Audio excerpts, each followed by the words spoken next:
How many people here think that trick would take at least 1 week to learn? Okay, I'm seeing a few hands. What if I told you that trick took only 6 hours to learn? That's right. From a complete beginner without any experience, that trick took only 6 hours to learn.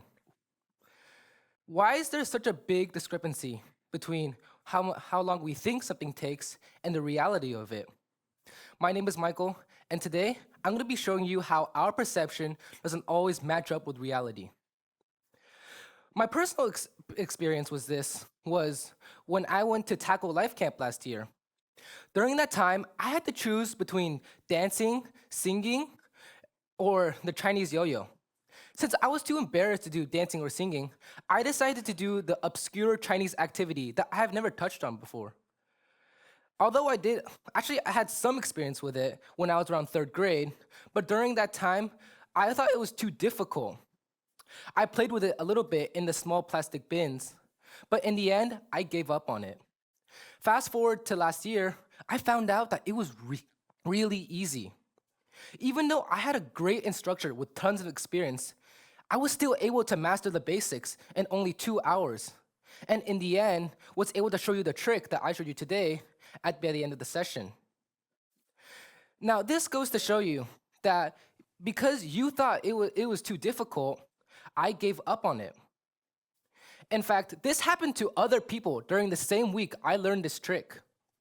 We were sharing the summer camp with another group, and they were watching during our session our Chinese yo-yo tricks.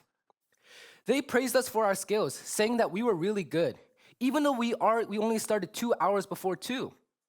When we offered to teach them about it, they said they weren't good enough or that it took too much time. This is a first-hand example of how a lot of people think, where they put social embarrassment in front of progress and don't even realize that we just started too.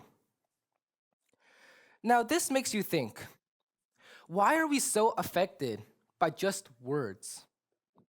Well, in a 2008 experiment by Dominic Cicera, they gave 21 undergraduates problems of anagrams and the perceived difficulty of it. In other words, that even though all the problems were the exact same, some of the problems were labeled easy, medium, or hard. What they found out was that on average, the people who had the problems labeled hard did 38% worse than the people who had the problems labeled easy. In a post-survey form, they found out the people who had the hard problems said their performance was much lower, and their effort, anxiety, and difficulty was much higher. In other words, because people thought that the problems were much harder, they did worse.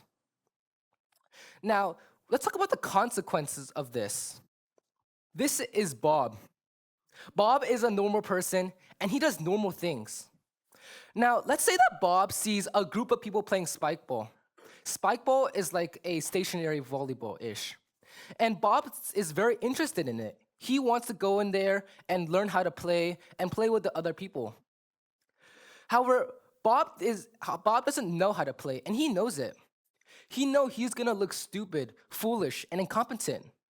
Already embarrassed by that thought, he walks away, never learning. This illustration of Bob is basically a lot of people who don't even try and who thinks that the social embarrassment from something is valued much more than the progress they make. Now, what can we do about this? How can we prevent ourselves from being blocked by ourselves? The most important thing to do here is to have a growth mindset. Although it's definitely a cliched solution, it's the right one. The only reason why I was able to perform the Chinese yo-yo trick was because I had a burning desire to be good at it. Even though I saw other kids doing Chinese yo-yo tricks that were mind-blowing, that were even younger than me, I still persevered. And in the end, that's what was able to let me finish the trick in only 6 hours. Now let's think back to it. What's your yo-yo trick? What's something that you thought would take at least 1 week to learn, so you just never tried it? Although I'm not saying that you have to try everything 24/7, you need to at least try. Thank you.